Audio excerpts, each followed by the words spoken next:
Estamos de volta com mais um Tecnopolítica e nesse episódio nós vamos tratar de um conjunto de relações extremamente relevantes na contemporaneidade, ou seja, nós vamos tratar sobre a questão do digital a partir de uma outra perspectiva que muitas vezes as pessoas não estão muito ligadas.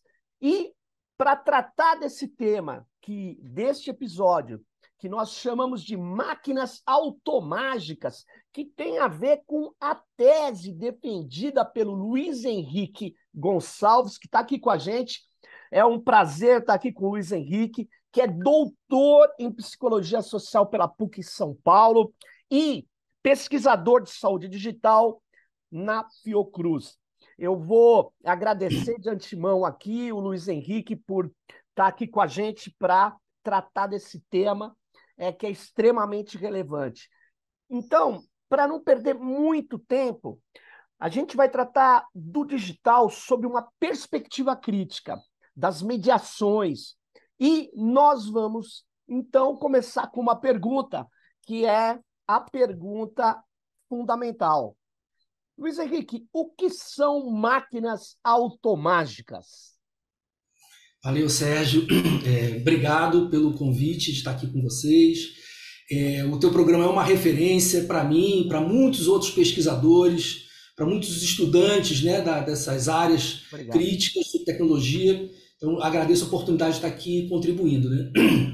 Bom, as máquinas automágicas, vamos dizer assim, é uma grande figura, que é um complexo, vamos dizer assim, que eu pesquisei durante esses 4 anos do meu doutorado na Psicologia Social Sócio-Histórica da PUC de São Paulo, onde eu queria preencher uma lacuna, onde a maior parte dos estudos críticos de tecnologia, eles, entre aspas, são mais objetivistas, né? Quer dizer, estão voltados corretamente para as questões sociotécnicas, para a economia política, mas a gente tem discutido pouco, ou de forma um pouco errática, tateando as questões da subjetividade. Quer dizer, como é que essas objetividades se confrontam, coligam com as nossas significações sobre essas tecnologias digitais e como essa subjetivação orienta o uso das tecnologias.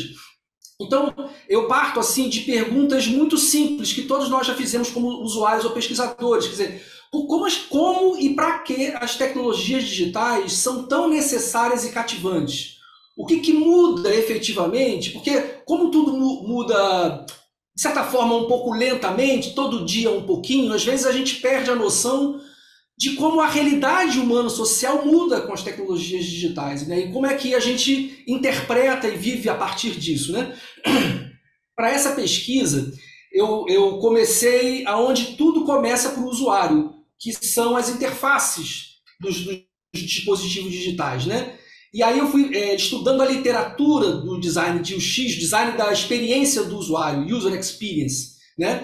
E fui fazendo uma espécie de bola de neve. Então eu lia os artigos de design e ia nas referências e estudava as referências e fui buscando, puxando fio teórico. Verdade, vou fazer uma piada de mau gosto aqui.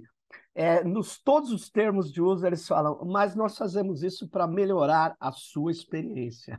Exatamente, eles estão sempre focados na experiência do usuário, e aí tem uma construção aonde o que você acabou de dizer é destrinchado em teorias, técnicas e tecnologias. Então, quando eu puxei esse fio do design de UX, eu cheguei a um complexo que eu chamo de cognitivismo neoliberal. Quer dizer, a forma como o neoliberalismo descreve e prescreve a dinâmica de consciência dos usuários. Na verdade, todos nós somos usuários das tecnologias, mesmo quando não estamos utilizando elas diretamente, né?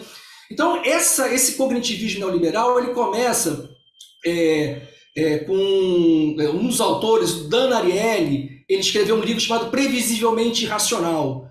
Ele vai reinterpretar os estudos que vão falar sobre a racionalidade limitada. Então ele vai dizer, ele vai se apoiar muito nos estudos do sistema dual, que o Daniel Kahneman também reinterpreta, e chama de sistema 1 e 2. Quer dizer, ao contrário do que a economia neoclássica pregava, e nós já sabíamos, o pensamento crítico já sabia disso há muito tempo antes, nós não somos seres completamente racionais, que agimos em função de interesses bem informados e tudo mais. Frequentemente, nós não tomamos a decisão mais racional. E aí o Daniel Kahneman entra para dizer que isso é porque nós temos o sistema 1 e o sistema 2. No sistema 1, ele é heurístico, ele toma decisões instintivas, rápidas, com base em poucos recursos de memória. Enquanto o sistema 2 e o sistema 1 ele é econômico energeticamente, então nós preferiríamos ele. E o sistema 2 ele é mais analítico, mais crítico, ele recorre a memórias mais profundas. E ele, por isso, precisa despender mais energia. Então, Daniel Kahneman ele faz uma jogadinha, olha, nós somos preguiçosos. Ele chama a gente de preguiçoso 28 vezes no livro, o sistema 2. Então, nós somos preguiçosos, nós preferimos usar o sistema 1. Então, o previsivelmente irracional do Dan Ariely, que foi pego fraudando pesquisas sobre honestidade lá no Israel, né? Ele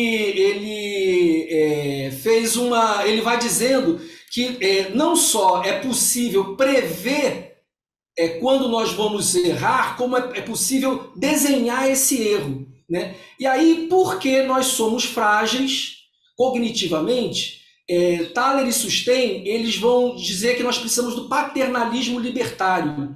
Quer dizer, nós precisamos ser guiados. Peraí. Luiz, o Sustein que você está falando é o Carl Sustein? Exatamente. Putz. Exatamente. Então eles vão dizer, esses dois e outros autores, né? Eles vão dizer que porque nós somos previsivelmente irracionais, nós precisamos ser paternalizados, mas sem tirar nossa liberdade. Então, aquela história de botar a saladinha em frente da lanchonete e botar o hambúrguer atrás. Então nós temos que ser cuidados. E aí, para que a gente possa tomar a melhor decisão a partir das escolhas que eles fizeram, né? Aí você já vê que tem uma separação, e o Marx já falava isso, separação entre o trabalho intelectual e o trabalho manual. O trabalho intelectual aí não é o de quem escreve e o de manual não é o de quem varre, porque os dois trabalhos são intelectuais e manuais. Mas é o trabalho de quem decide para onde caminha a humanidade e quem vai construir essa visão. Então os paternalistas são esses. É o Estado, o mercado e os cientistas, basicamente. Para que o paternalismo se realize, de novo, Thaler e Sustein vão falar da arquitetura de escolhas. Então, quer dizer, tudo, e aí não é só a tecnologia, né, mas tudo na vida é arquitetado para que as escolhas são restringidas. As que eles querem que a gente tome para o nosso próprio bem são favorecidas, são facilitadas, o botão é maior, e as que eles não querem que a gente tome são os botões menores, né? E vão fazer isso também através das affordances, né? Que são as formas como você pode usar uma tecnologia, como você não pode, as affordances e as restrições. Então, isso vai moldando a estrutura das relações sociais e da nossa própria subjetividade. Porque a forma como eu vou escolher um par para namorar, para casar, para sair uma noite, é com uma affordance, virando uma foto para um lado ou virando para o outro. Eu não posso fazer isso de outra forma nessa tecnologia. Então essas são as affordances, falando de forma muito simplificada. E tem também uma coisa que a psicologia organizacional criou e que é absorvida pelo design de UX, que é a satisfação instrumental. Quer dizer, é quando eu insiro uma satisfação psicológica dentro de uma atividade para garantir que a atividade seja realizada. Existem muitos outros exemplos sobre isso, né? Mas o fundamental é que, por exemplo, um designer falou assim: por que gerenciar uma agenda tem que ser tão chato? Como se gerenciar uma agenda tivesse que ser divertido, né? Então você insere uma série de satisfações a necessidades psicológicas que podem ou não estar relacionadas à atividade que você está realizando, para você estimular a pessoa a ficar mais tempo no feed, para ela ficar mais curtindo e comentando, para ele aumentar o engajamento do usuário. O que acontece é que esse raciocínio do previsivelmente racional, do sistema 1 e 2, do paternalismo libertário, recentemente os cientistas estão tentando replicar os experimentos que deram origem a essas teorias. E a maior parte dos experimentos falha. isso é chamada crise de replicação. O próprio Daniel Kahneman já se manifestou que ele não aceita que a replicação seja feita na ausência dele, quer dizer, uma coisa bem anticientífica, né? Então, o fato é que tem se mostrado cada vez mais que essas teses da economia comportamental, do design do X, dessa parte psicológica, ela é muito mais ideológica, são exageros. Não quer dizer que os exames neurocientíficos sejam falsos, que alguns experimentos não tenham um grau de verdade, mas eles são leituras seletivas das ciências cognitivas e das neurociências. Isso quem está falando, inclusive, não sou eu, é a própria literatura das ciências cognitivas que tem criticado esse pessoal. Mas, Né? Luiz, por exemplo, antes de você continuar, a questão é, eu tenho uma questão sobre o neoliberalismo que eu vou falar daqui a pouco, mas antes você tá levantando essa questão dessa economia da atenção, vou chamar assim, dessa captura de tendências subjetivas, né? É, E aí, a minha dúvida é o seguinte: qual que é a relação dessa literatura que você pesquisou com aquilo que a Shoshana Zuboff chama de behaviorismo? Que ela diz que é o império behaviorista que vai fundamentar toda essa lógica de captura de dados, porque eles acreditam que a partir dos cliques, dos comportamentos online das pessoas, eles vão identificar vontades, gostos. É isso? Tem a ver com essa, vamos chamar assim, essa afirmação da Shoshana Zuboff, ou ela é um pouco diferente? Não, tem uma raiz correta aí, da Jonas Zuboff identifica isso, e na verdade é possível até ir alguns passos atrás, no Robert Wiener, né, a gente já falou isso, o pai da cibernética, né, onde ele propõe a homeostase social. Quer dizer, a cibernética social do Robert Wiener, ela é muito parecida, ela tem uma estranha semelhança com o behaviorismo, com a física social, porque todas elas reduzem a nossa ontologia. Quer dizer, todas elas em comum dizem que a gente não é isso tudo. A gente é menos do que a gente acha que é, a gente é... O Thaler e o Sustain vão chamar a gente de Homer Simpsons. Nós somos Homer Simpsons. E nós somos uma sociedade de Homer Simpsons. A forma que a gente tem de transcender essa nossa preguiça é quando o trabalho intelectual se separa do manual, né, para sermos guiados. Então, o behaviorismo ele prega isso. Né? É preciso ter uma ciência. O Skinner morreu lamentando não ter uma tecnologia. Isso a Shoshana Zuboff fala no livro dela, né? Ele lamentou morrendo não ter essa tecnologia, que depois é a que a gente está vendo aqui agora. Então, por exemplo, o Daniel Kahneman, ele omite as referências ao Skinner, ao behaviorismo. Né? Já o Nireil, que é o modelo do gancho que eu vou falar a seguir, ele já reconhece. Então, todos eles partem de estruturas básicas do behaviorismo, embora um vá negar, e também tem uma... Aí entram outras coisas. Que depois, o Nick Singer já falou sobre isso, né? Quer dizer, uma virada capitológica onde o importante deixa de ser apenas conhecer o usuário através dessa captura de dados, mas a prescrever, quer dizer, a história dos padrões, né? Então vira uma performatividade. Você já entrevistou algumas pessoas aqui onde você fez essa pergunta, mas esses algoritmos, essas tecnologias realmente funcionam? E aí eu vou te contar a história que é o conto do arqueiro, que eu contei na minha tese, que é a história antiga no Oriente, que tinha uma vila onde um arqueiro era famoso, porque ele passava a noite atirando em alvos e sempre acertava na mosca. E de manhã as pessoas corriam para ver os feitos desse arqueiro. Até que um cara resolveu seguir o arqueiro de madrugada. E ficou escondidinho. E descobria que primeiro o arqueiro jogava flecha, depois pintava o alvo em volta. Então, de certa forma, o cognitivismo neoliberal, esse regime algorítmico, ele faz isso.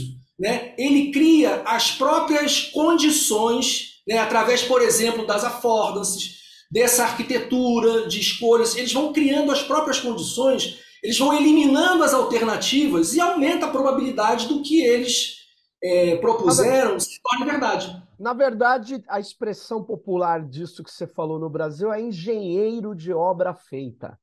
Ou seja, depois, você tem algo que está lá Exatamente. constituído, aí você depois fala, não, mas eu já tinha avisado, ó, isso que eu construí. Então você, a posteriori, é também é recontar uma história toda lindinha, toda articulada, a posteriori. Como se a história tivesse sido exatamente, totalmente, milimetricamente pensada, etc., para dar um certo resultado.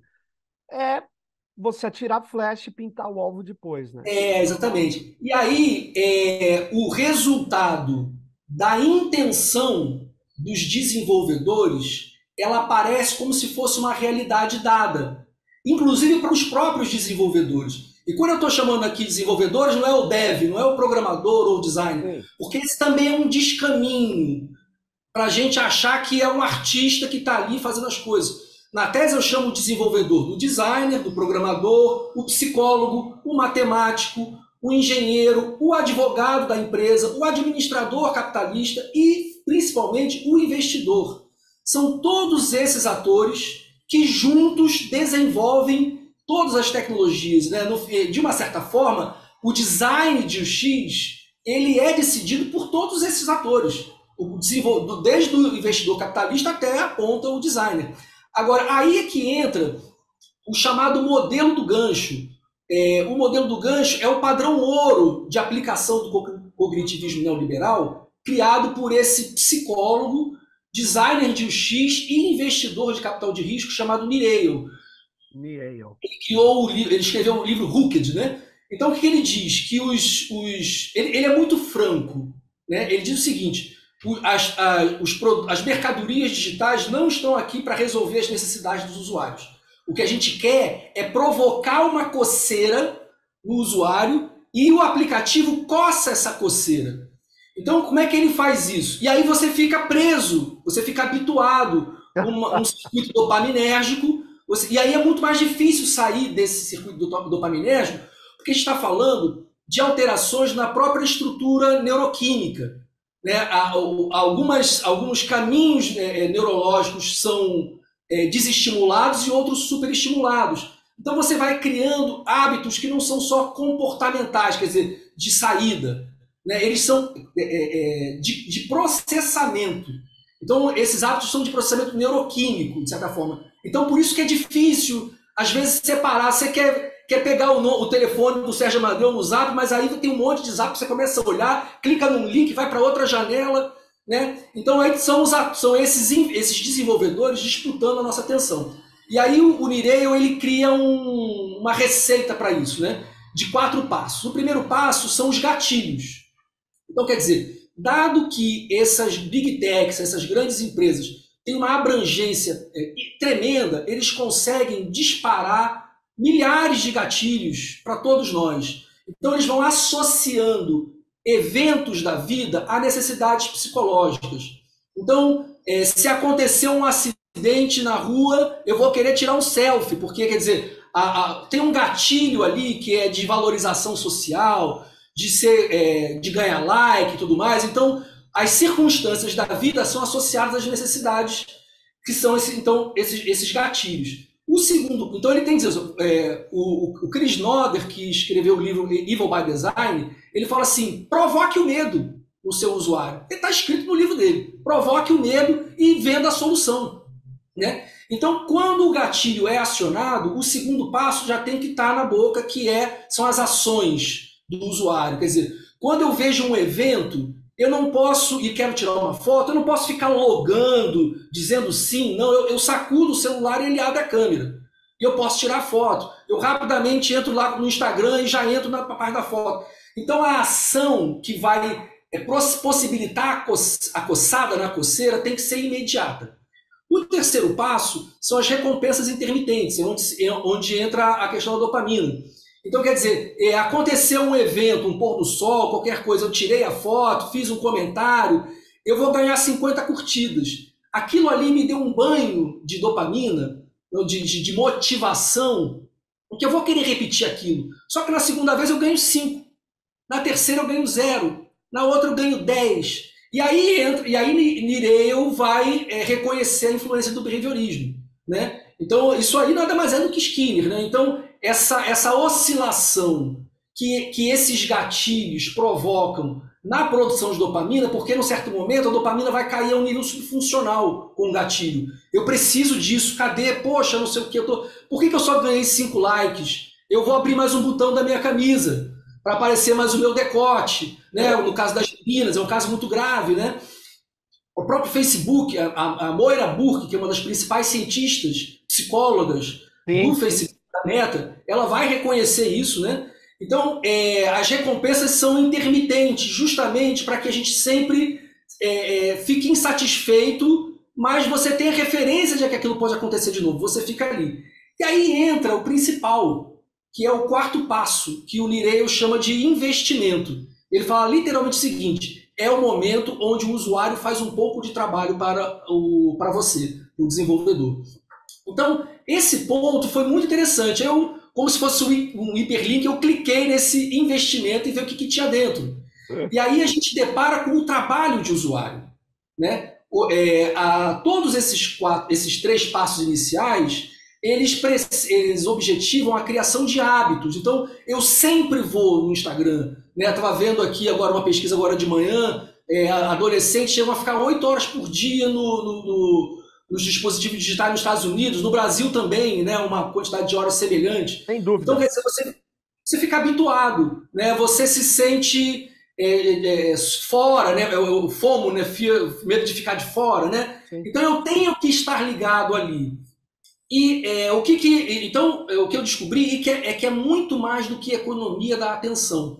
A economia da atenção, vamos dizer assim, que é um lado da moeda, que é o lado da moeda do consumo. Eu preciso estar prestando atenção, porque quanto mais tempo eu fico ali, mais anúncios passam e tudo mais. Então, de fato, há uma disputa pela atenção dos usuários. Sim. Mas o mecanismo é duplo, né? Porque enquanto eu estou navegando, interagindo, eu estou produzindo dados. Então, é claro que eles querem a minha atenção, mas eles querem os dados.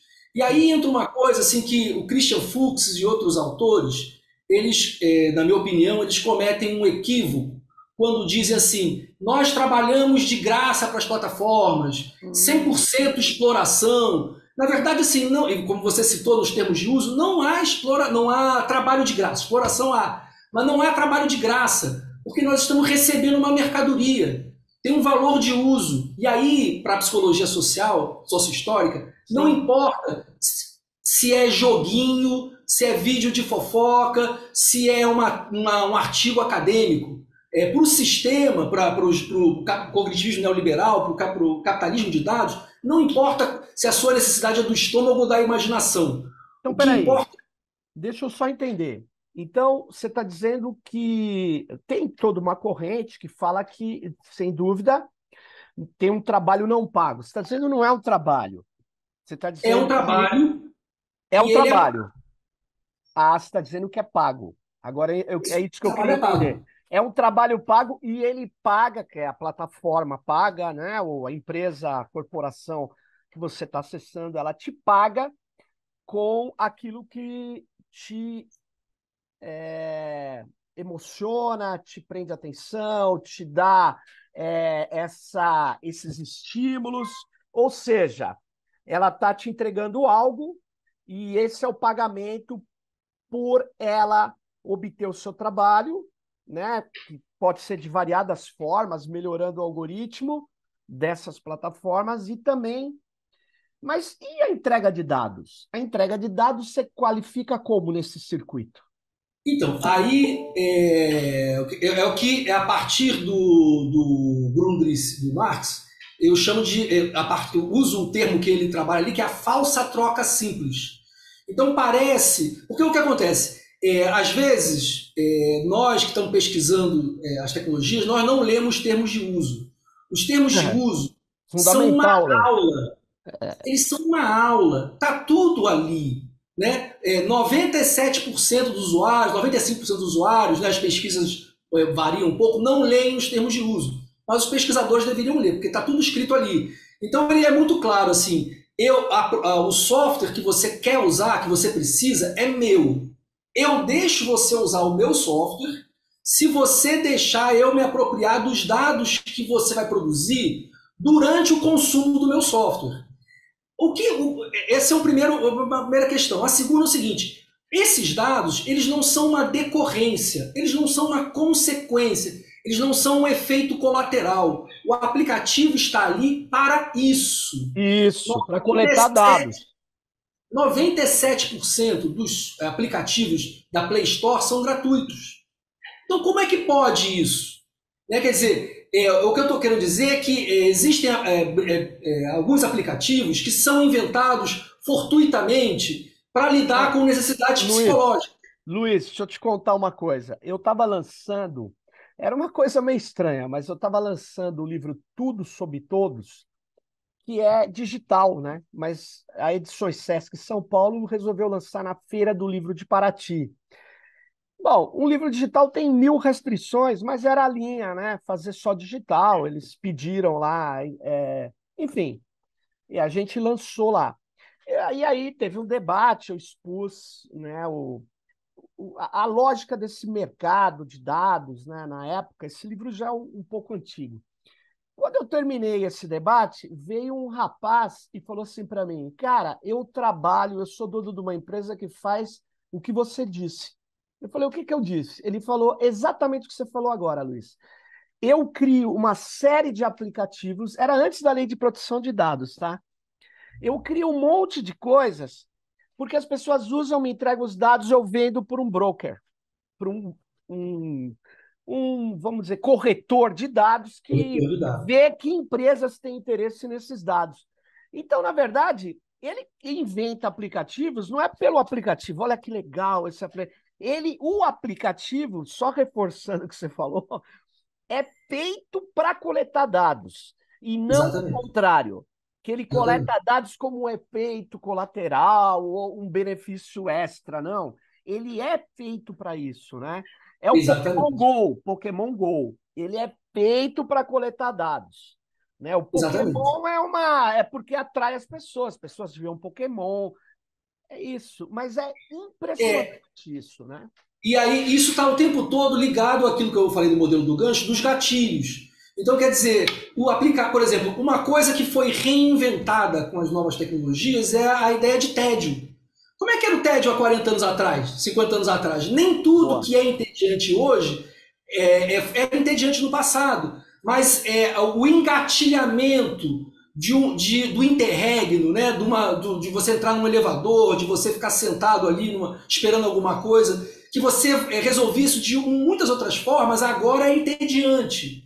Então esse é um gatilho, por exemplo. Então você está no metrô, você vai jogar um joguinho de cobrinha, você vai fazer não sei o que, você vai ficar olhando o TikTok. Então, não quer dizer que isso é muito importante, e isso é claro para a psicologia social, assim, a gente não quer moralizar a necessidade. Ah, essa presta, essa não presta. Claro, O entendi. problema não são as necessidades, já dizia o Marcondes Filho, mas o que criou essa necessidade, a origem delas. Esse é que é o nosso interesse. Nós temos que levar as necessidades, todas elas, muito a sério, né? Porque elas dizem, ainda de forma criptografada, do que a gente sente falta desse mundo, né? O fato, então, é que existe essa falsa troca simples. E sejam as mercadorias, porque, por exemplo, um Google Maps, ele é explicitamente útil. O iFood, ele é explicitamente útil. A minhoquinha você pode discutir, eu uso, eu não uso, não sei o que, papapá. Mas o fato é que eles se colam às necessidades, ao sistema de necessidades. Eles vão criando outras, né, para que os dados sejam produzidos. O que acontece? O dado, aí também é um outro ruído aí que eu acho, às vezes, em algumas pesquisas, né? A ideia de mineração de dados, extração de dados. Os dados não são minerados, eles não são extraídos. Esse é um léxico do liberalismo, do neoliberalismo, desses tecnólogos, para naturalizar os dados, como se eles estivessem prontos numa mina e você vai lá e pega. O dado, mesmo o mais sutil, o dado do smartwatch que pega seus sinais vitais, os dados eles só são imputados no sistema mediante algum grau de atividade humana. Sem atividade humana, por mínima que ela seja, por mais difusa, e implícita que ela seja, o dado não entra no sistema, ele não é produzido. Então, existe uma relação direta, ainda que variada, entre atividade humana e produção de dados. Então, se os dados são, se os dados são essenciais e se a atividade gera os dados, então a atividade deve ser causada. Então nós estamos falando aqui de uma indústria de causação de atividade que gera dados. Se a gente ouvir o disco da Xuxa ao contrário, é isso que a gente vai entender, né? É isso que vai aparecer. A indústria, a gente lê a indústria de trás para frente. Na ordem correta, é isso. Agora, deixa eu colocar um ponto muito interessante que você está falando. Eu critico a expressão extração de dados, me parece por um motivo um pouco diferente, mas me parece que eu não sei se é diferente. Os termos, talvez, exposição seja. Eu critico porque a ideia de extração, além de ser uma metáfora da mineração, a mineração não existe. Ninguém está com minério ali. Por outro lado, ela também constrói a ideia de que dados são naturais.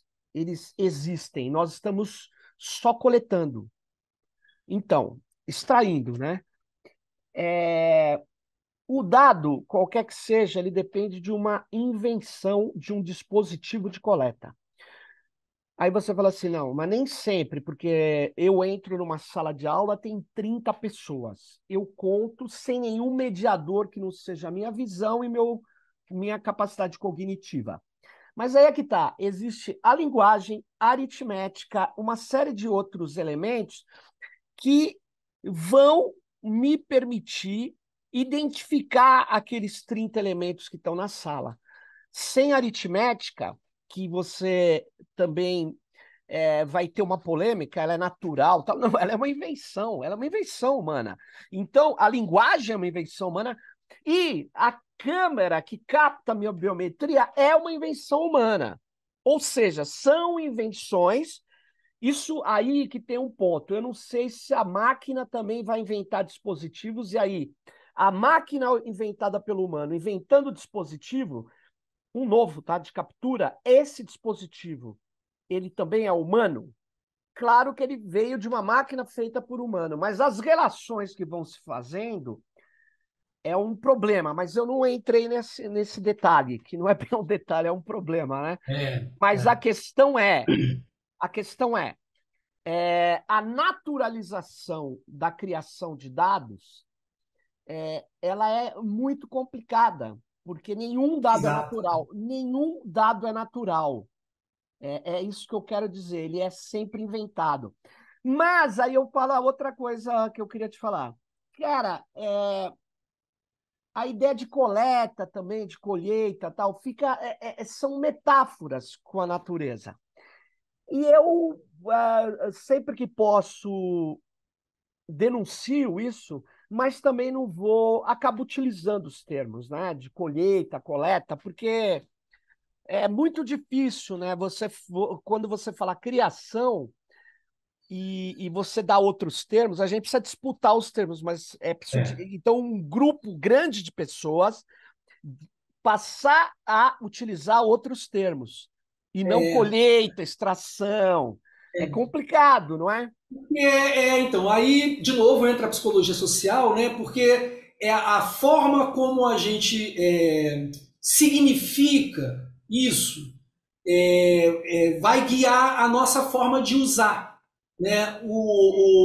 E assim, o objetivo deles como você falou, é naturalizar. Você vê que desde Galileu até antes, o tempo todo, esses caras, os positivistas, eles querem naturalizar o social. Dentre outros motivos, eles querem naturalizar o social porque você não discute com a lei da gravidade. Você não discute com as leis da física. Então, se eu torno o social natural, acabou a discussão. Então, e isso vai acontecer de formas explícitas, né, numa lei social, uma lei científica, claro. e vai acontecer de forma solta, com a questão da metáfora. A metáfora, ela serve num certo momento do aprendizado científico para você associar alguma coisa parecida, para você ir demarcando, opa, isso aqui parece com aquilo, é como se... Mas isso é um processo de aprendizado. Depois você abandona a metáfora e entende que não é mineração, é produção, é trabalho. Mas se a gente ficar retido na metáfora, ela é aquém da capacidade de explicação do fenômeno. Claro. Hoje a gente consegue explicar, a gente sabe que é trabalho de usuário. Tem uma discussão muito longa, que não cabe aqui agora, que está no campo da economia política, das tecnologias, da informação e comunicação, é de que se esse trabalho gera valor ou não. Né? A Epitic ficou muitos anos, até hoje, né? Gera valor, não gera, então não sei o quê. O que nós concluímos Peraí, na EPTIC, você tem que explicar o que é, muitas pessoas não sabem. economia política das tecnologias da informação e comunicação? Né? É uma área, né, de estudo justamente do papel das tecnologias na economia de uma forma geral. Né? Então, esse campo, que no Brasil é muito qualificado, investiu muito tempo em discutir, mas então quer dizer que se eu dou o meu CPF na farmácia é trabalho? Não, não é. Blá, blá. Então, assim, essa discussão ela é interessantíssima, mas o que nos interessa? O principal não é se o trabalho é produtivo ou não. O próprio Nireio, ele diz o seguinte, é o engajamento não solicitado. Quer dizer, o usuário faz alguma coisa que ele não faria de outra forma. E na medida em que a produção de dados ela é violentamente concorrencial, essa concorrência é radical, são grandes players disputando grande massa de dados, e a atividade gera o dado, então a atividade deve ser causada, nós somos impelidos a produzir dados numa massa, num volume tão grande, que nos dá esse cansaço. Alguém falou aí de, como chama? Apneia digital. Já ouviu Nossa, falar disso?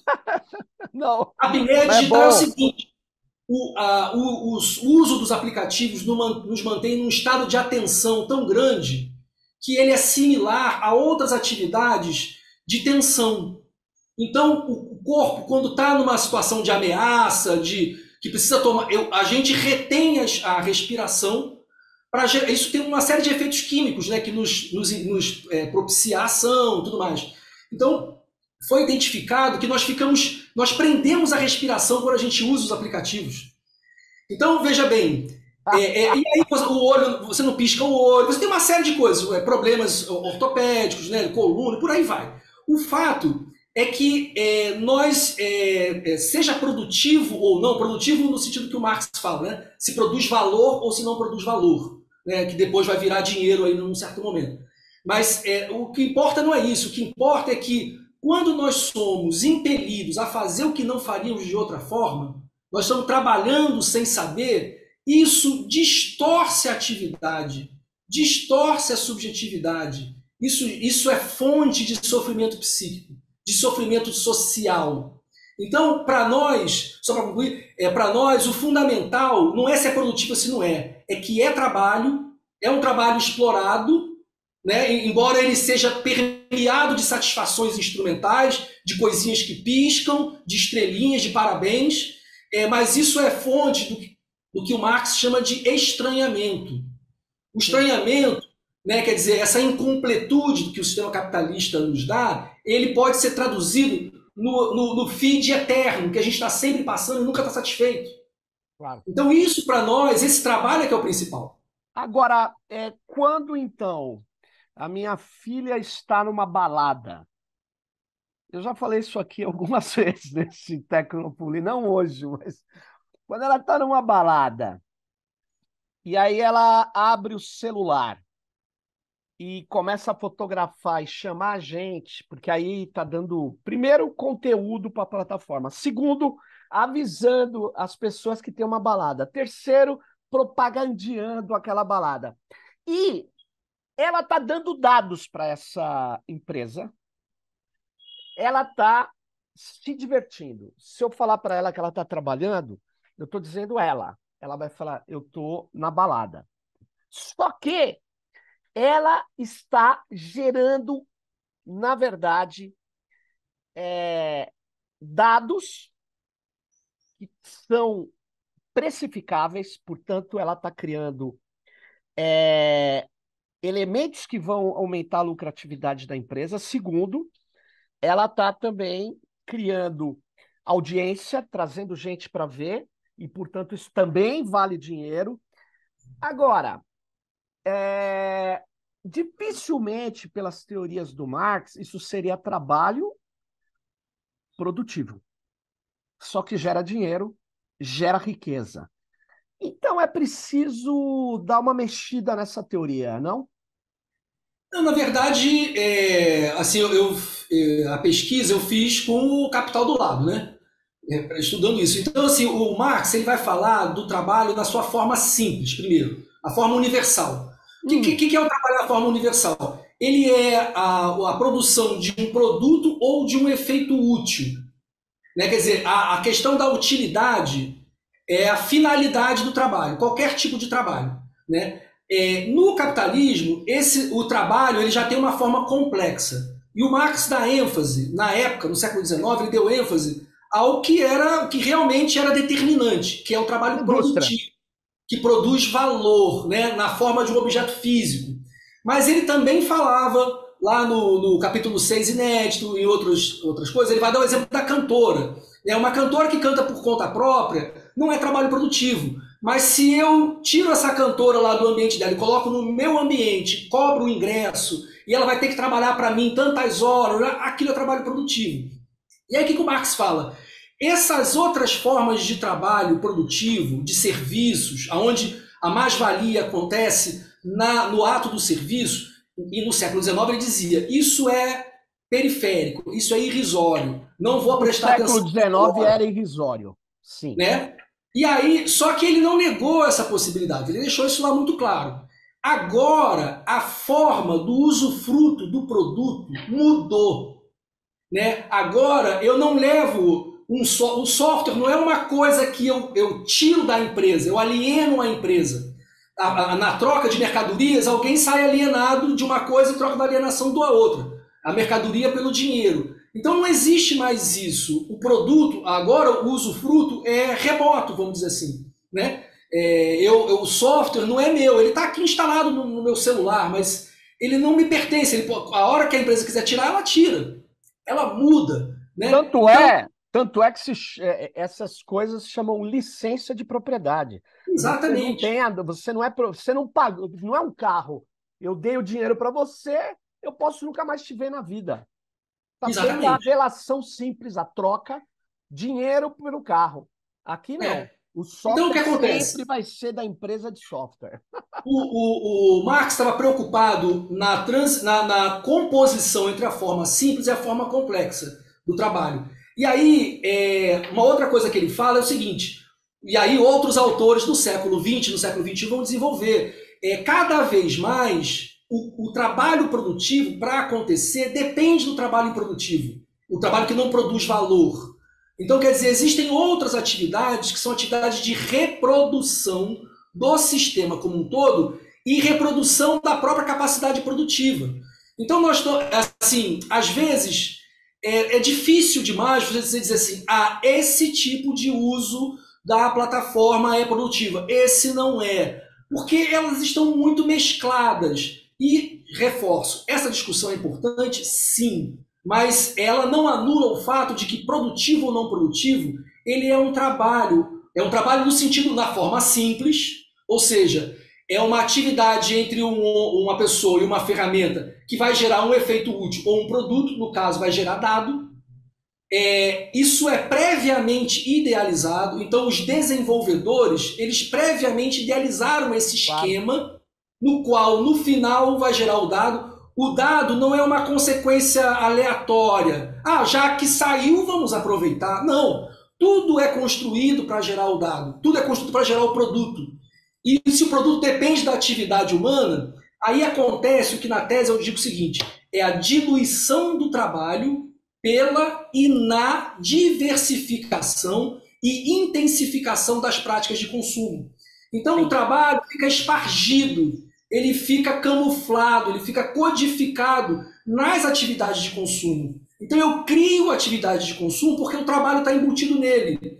Não importa se é produtivo, se não é. Se ele vai gerar aquela alienação que o Marx se refere Mas economicamente. é que quando se discute valor, e aí a mais-valia, né, o excedente de valor no trabalho, trabalho não pago, é Isso. que quando você fala, não, você não, mas quando as pessoas estão discutindo isso, elas estão discutindo se cria ou não trabalho não pago.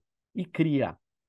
Cria trabalho não pago e cria outras formas de riqueza que são apropriadas.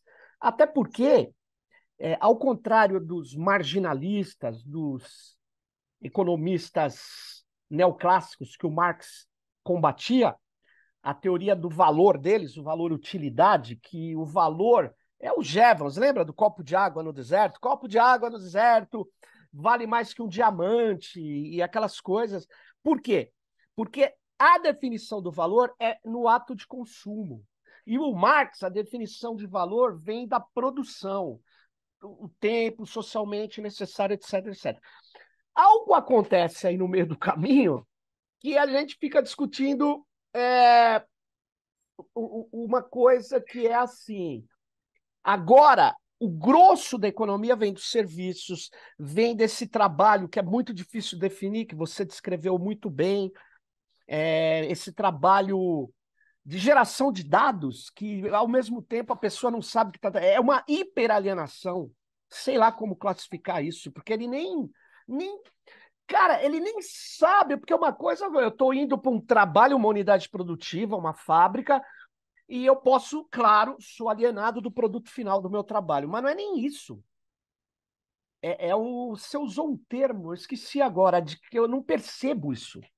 Sim. Eu nem percebo. Então, são graus de concentração de riqueza e de concentração das energias, porque a ideia de trabalho, cara, a ideia de trabalho na física é medida em joule. Nós estamos falando de gasto de energia, seja para produzir alguma coisa ou não, né? Para fazer algo, né? Sim. Então, é muito assim importante a gente saber que tem o que está no Grundrisse, né? O trabalho, no meu modo de ver, a riqueza não está sendo produzida simplesmente dentro das unidades de produção. Ela está sendo É, produzida pela sociedade. E aí? pela sociedade, em várias circunstâncias. Em Então, veja várias bem, circunstâncias, não sempre. exatamente, porque a gente, às vezes, está preso à análise fordista, industrial, Sim. né? Até quando a gente reconhece que tem esse trabalho imaterial, trabalho de dados e tudo mais, as tecnologias, quer dizer, não é uma coisa física, ainda assim, às vezes, a gente dá uma olhada fordista para a coisa. E o que acontece é o seguinte, às vezes, vamos pegar uma plataforma da Meta, eu produzi um dado ali, e esse dado ele tem uma primeira função, ele vai, não por ordem de importância, mas ele vai primeiro retroagir sobre o software, ele vai melhorar o software, ele vai diminuir os atritos, ele vai aumentar o valor de uso. Então, se ele melhorou o software, não necessariamente eu gerei valor. Eu melhorei a qualidade do serviço. Então, alguns autores podem dizer o seguinte, não, isso aí não gerou valor. Beleza. Outra coisa, os dados eles vão criar inteligência para melhorar o direcionamento dos anúncios. Isso também não gera valor, porque eu melhorei a esfera de circulação. E a troca do valor na forma mercadoria para a forma dinheiro, você não gera mais valor nessa troca de forma, a esfera da circulação. Mas você Né? pode gerar Então, mais dinheiro. eu posso gerar mais dinheiro para quem é o dono da mídia. Ou seja, eu consigo morder um pedaço maior da mais-valia que foi gerada pela Ford quando a Ford anuncia um carro no meu Instagram. Mas eu não gerei valor. Então, eu capturei valor alheio. Cara, é genial essa sua explicação, mas eu queria colocar um problema para você falar. É muito rápido. Você pega o livro Capitalismo de Plataforma, o Nick Arnisek, ele tem uma hora lá. Eu não gosto da tipologia que ele faz, porque eu acho que ela é meio confusa, mas ele traz um negócio legal, olhar a plataforma. Mas ele fala assim: a Rolls-Royce é fabricante de jato, motor de jato. E ela percebeu. que fabricar o motor dá menos lucratividade e dinheiro, menos faturamento que dar a manutenção. Então, ela faz motor porque ela precisa, ela percebeu que se ela encher de dispositivos de captura de dados, ela é que melhor vai dar manutenção, ela vai ganhar mais dinheiro na manutenção. Olha que loucura. A manutenção é serviço. A manutenção, ela tem um monte de empregados fazendo manutenção, mas eles não estão aqui, ó. Eles não estão aqui na produção. Então, eu acho que a ideia do serviço, da circulação, do aluguel, de coisas que não geravam valor no século XIX, é importante falar que geram ou não gerar valor por causa do trabalho não pago, também por causa do lucro. Então, eu acho que precisa melhorar a teoria. Precisa melhorar, precisa melhorar. Esse tem sido o nosso desafio, quer dizer, como a teoria do valor trabalho, ela responde às transformações do desenvolvimento das forças produtivas, do desenvolvimento tecnológico e das relações de trabalho que isso gera. O que eu pude verificar na pesquisa é que não há uma contradição, quer dizer, não há negações da teoria do valor-trabalho. O que existe é uma mudança de formas. Então, o trabalho ele está muito associado ao assalariamento, né? E aí, na minha tese, tem um tópico ali que eu chamo a questão da transferência do trabalho no produto ou na mercadoria.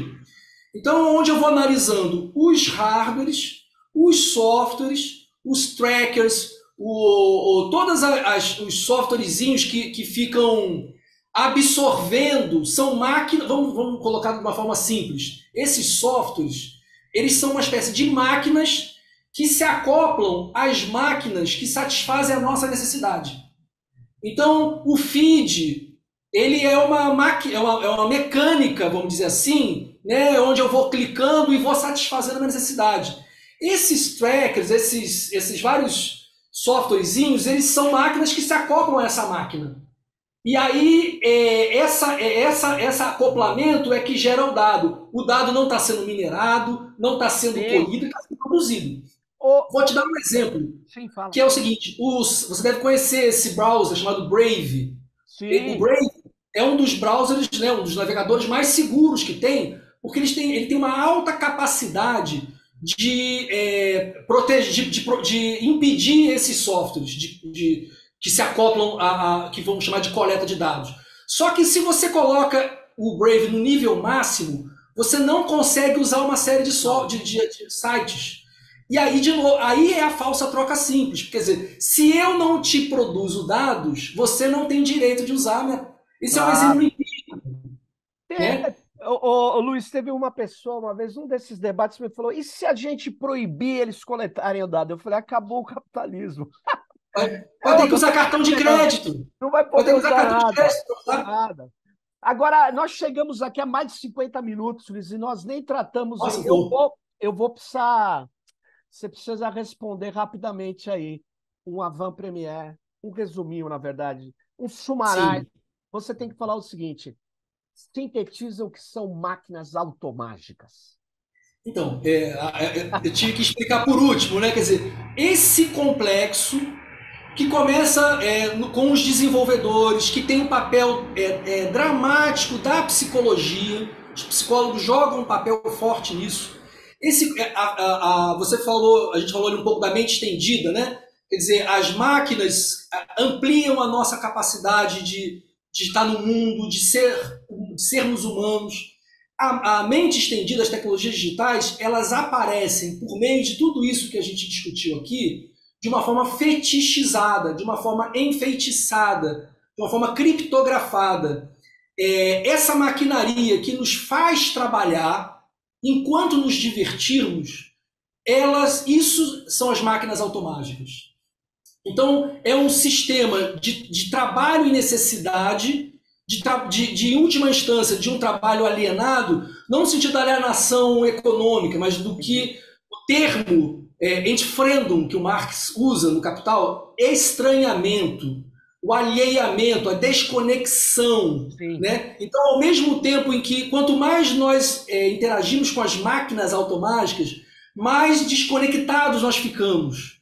Então, máquinas automáticas é esse grande complexo capitalista que usa as tecnologias digitais, né, para aprofundar o nosso alheamento, o nosso sofrimento psicossocial, que contribui com o extremismo, a desinformação, o bullying, a ansiedade, a exposição na internet. São as formas que a gente tem de estar na internet, nas tecnologias digitais, produzindo para eles para poder ter essas necessidades satisfeitas ou essas coceiras coçadas, né? Como disse lá os autores. Então, máquinas automáticas é esse grande complexo.